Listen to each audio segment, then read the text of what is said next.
राजा ने बड़े आनंद से घोषणा की कि आज से तुम मेरे दामाद हो। तुम्हारी बुद्धिमानी और शौर्य को देखते हुए मैं अपनी पुत्री का विवाह तुमसे करने का निर्णय लेता हूं।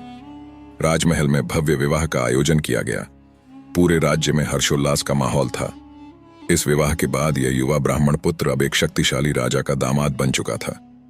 विवाह के कुछ समय बाद ब्राह्मण पुत्र, जो वास्तव में कंचनपुर का राजकुमार था, को अपने अतीत की सच्चाई का पता चल जाता है। वह ब्राह्मण राजकुमार को एक शाही हार देते हुए कहता है, बेटा, जब तुम मुझे जंगल में मिले थे तब यह तुम्हारे गले में था, जो कंचनपुर राज्य के शाही घराने का प्रतीक है। बेटा, तुम मेरे पुत्र नहीं हो, बल्कि कंचनपुर राज्य के असली उत्तराधिकारी हो। यह रहस्य उसके गुरु यानी उस ब्राह्मण ने उसे बताया। तुम्हारे पिता राजा चंद्र प्रताप ने किसी के दबाव में आकर तुम्हें जंगल में छोड़ा था, लेकिन अब तुम्हें अपना अधिकार प्राप्त करना चाहिए। कुमार ने ब्राह्मण की बातों को समझने के बाद दृढ़ निश्चय किया कि अब वह अपनी असली पहचान को स्वीकार करेगा और चंदनपुर राज्य को वापस हासिल करेगा।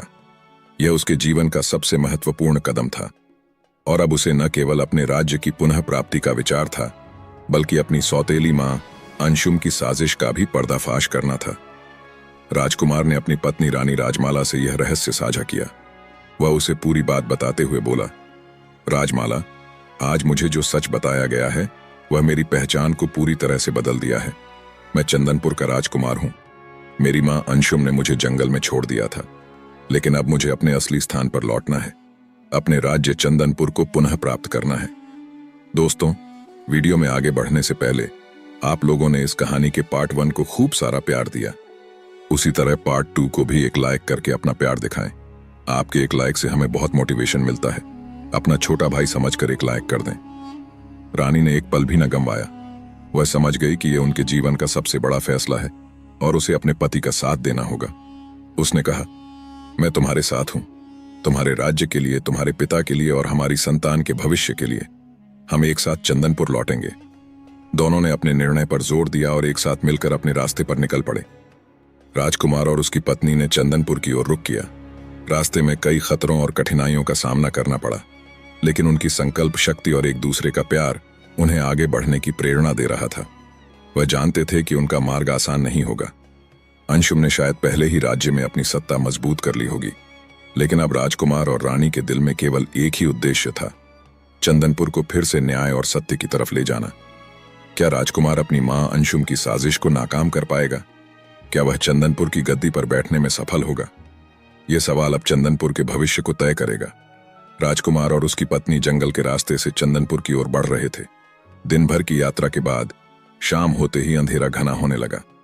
जंगल में चुप्पी थी और बस पक्षियों की आवाजें और पत्तों की सरसराहट सुनाई दे रही थी। दोनों ने तय किया कि एक पेड़ के नीचे विश्राम करेंगे ताकि अगले दिन की यात्रा के लिए तैयार हो सके। दोनों ने पेड़ की छांव में बैठकर थोड़ी देर आराम करने का मन बनाया। रानी ने अपने थके हुए पैरों को थोड़ी राहत देने के लिए पैर फैलाकर और अपनी आंखें बंद करके सो रही थीं। वे दोनों आराम कर ही रहे थे कि अचानक एक गहरी और डरावनी आवाज सुनाई दी। इससे पहले कि किसी को कुछ समझ आता, एक जहरीला सांप तेजी से रानी के पैरों के पास आकर उसे डसने में सफल हो गया। रानी की नींद खुल गई। वह चिल्लाई। राजकुमार झट से आवाज सुनकर उठ गया। उसके शरीर में एक तीव्र जलन फैलने लगी और उसकी आंखों में डर साफ दिखाई देने लगा। वह गिरने ही वाली थी, लेकिन राजकुमार ने तुरंत उसे संभाल लिया। राजकुमार ने देखा कि सांप ने रानी के पैरों में जहर छोड़ दिया था और वह पागल की तरह सांप को मारने के लिए त्वरित प्रतिक्रिया में आ गया। लेकिन सांप बहुत चतुर था और वह झाड़ियों में घुस गया। राजकुमार ने अपनी तलवार से उसे खोजना शुरू किया, लेकिन वह जानता था कि समय नष्ट करना बहुत खतरनाक हो सकता है। रानी के शरीर में जहर तेजी से फैलने लगा था। वह कांप रही थी और उसकी आंखों में भय साफ नजर आ रहा था। राजकुमार ने तुरंत उसे अपनी बाहों में उठाया और जंगल में एक ऐसे स्थान की ओर दौड़ा जहां उसे पता था कि एक साधु बाबा रहते हैं जो जड़ी बूटियों और औषधियों की जानकारी रखते हैं। कई किलोमीटर दौड़ने के बाद राजकुमार ने उस बाबा की कुटिया को देखा। वह दौड़ते हुए बाबा के पास पहुंचा और बिना किसी हिचकिचाहट के कहा, बाबा, मेरी पत्नी को जहरीले सांप ने काट लिया है, कृपया उसे बचाइए। बाबा ने तुरंत रानी का मुआयना किया और कहा, तुम्हारी पत्नी को बचाना बहुत कठिन होगा, लेकिन अगर तुम मेरा साथ दो तो मैं उसे ठीक कर सकता हूं। तुम्हें जड़ी बूटियां लानी होंगी। जो केवल इस जंगल के उत्तरी हिस्से में मिलती हैं। राजकुमार ने बिना एक पल भी गवाए बाबा की बात मानी और जंगल में उस विशेष जड़ी बूटी को खोजने के लिए निकल पड़ा। वह जानता था कि समय उसके हाथ से तेजी से निकल रहा है, लेकिन उसने विश्वास नहीं खोया। क्या राजकुमार समय रहते जड़ी बूटी ला पाएगा? क्या वह अपनी पत्नी को बचा पाएगा? राजकुमार ने जी जान लगाकर जंगल में जड़ी बूटियों को खोजा, लेकिन लाख कोशिशों के बाद भी उसे जड़ी बूटी नहीं मिल रही थी। वह जानता था कि समय बहुत कम है। हर जगह उसने दौड़ते हुए देखा, लेकिन जड़ी बूटी कहीं नहीं मिली। उसकी घबराहट और असफलता ने उसकी उम्मीदों को तोड़ दिया। वह सोचने लगा कि शायद समय बीत चुका है। जब वह अपने कदमों के साथ निराश होकर लौट रहा था, तो देखा कि उसकी पत्नी की स्थिति और भी बिगड़ चुकी थी। उसका शरीर बेजान हो चुका था और उसकी आंखों में अंधेरा था। उसने बाबा से पूछा, क्या अब हम कुछ कर सकते हैं? बाबा की आंखों में गहरी चिंता थी। उन्होंने सिर झुकाते हुए कहा, समय बहुत कम है राजकुमार। तुम्हारी पत्नी की स्थिति गंभीर हो चुकी है। भगवान की इच्छा के आगे किसी का बस नहीं चलता। रानी की सांसें धीरे धीरे रुकने लगीं और एक दर्दनाक चुप्पी ने उसे घेर लिया। कुछ ही पल बाद रानी की सांस थम गई। राजकुमार का दिल टूट गया। उसने अपनी पत्नी को बचाने के लिए सब कुछ किया था, लेकिन वह विफल रहा। रानी का निधन राजकुमार के जीवन का सबसे बड़ा दुख बन गया था। अपनी पत्नी को खोने का दर्द उसकी आत्मा को चीर रहा था और वह किसी भी कीमत पर उसे वापस लाना चाहता था। वह साधु बाबा के सामने झुका और उनके पैरों में गिरते हुए बोला, बाबा, कृपया मेरी प्रार्थना स्वीकार करें। मैं अपनी पत्नी के बिना नहीं रह सकता। कृपया आप मेरी पत्नी को जीवित कर दें। मैं आपके सामने सिर झुकाकर विनती करता हूं। बाबा ने गहरी सांस ली और उसे शांत करने की कोशिश करते हुए कहा, राजकुमार, जीवन और मृत्यु भगवान के हाथों में है। मृत्यु एक अनिवार्य सत्य है और उसे बदलना किसी के बस में नहीं है। लेकिन राजकुमार ने अपना संयम खो दिया था।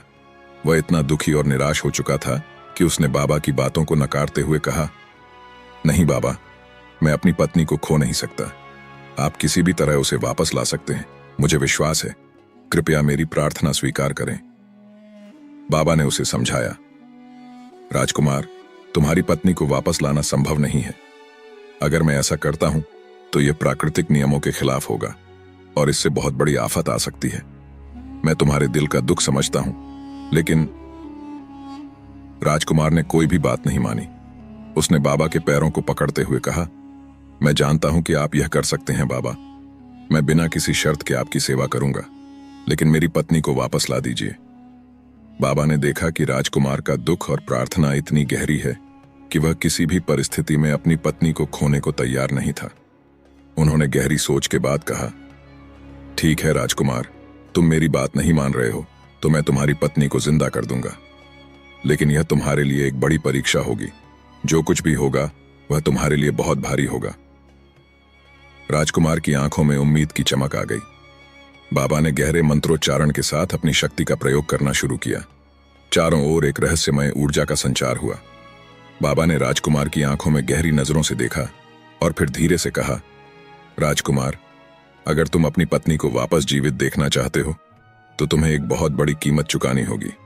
तुम्हारी जीवन रेखा के कुछ वर्ष तुम्हारी पत्नी को देने पड़ेंगे। राजकुमार के चेहरे पर एक गहरी चिंता की लकीर दौड़ गई। उसकी इच्छा और दुख के बीच यह एक बड़ा निर्णय था, लेकिन उसकी पत्नी के बिना जीवन अधूरा महसूस हो रहा था और वह किसी भी कीमत पर उसे वापस पाना चाहता था। उसने बिना किसी हिचकिचाहट के कहा, मैं तैयार हूं बाबा। अगर मेरी उम्र देने से मेरी पत्नी जीवित हो सकती है तो मैं अपनी पूरी उम्र देने के लिए तैयार हूं। बाबा ने उसकी आंखों में विश्वास और साहस देखा। फिर वह अपनी कुटिया से एक चमत्कारी जल लेकर बाहर आए। यह जल किसी विशिष्ट तंत्र से उत्पन्न किया गया था, जो जीवन और मृत्यु के बीच के अंतराल को पार करने में सक्षम था। बाबा ने वह जल राजकुमार के हाथों में रखते हुए कहा, यह जल तुम्हारे लिए है।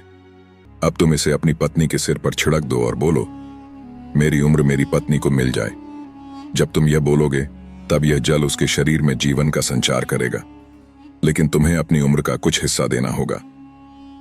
राजकुमार ने बिना किसी संकोच के वह जल अपनी पत्नी के शरीर पर छिड़कना शुरू किया और फिर गहरे संकल्प के साथ शब्दों का उच्चारण किया, मेरी उम्र मेरी पत्नी को मिल जाए।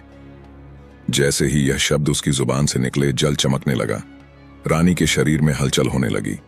उसका चेहरा हल्का गुलाबी हुआ और उसकी सांसें धीरे धीरे वापस आने लगीं। लेकिन जैसे ही यह चमत्कार हुआ, राजकुमार ने महसूस किया कि उसके शरीर में एक अजीब सा भारीपन आ गया था।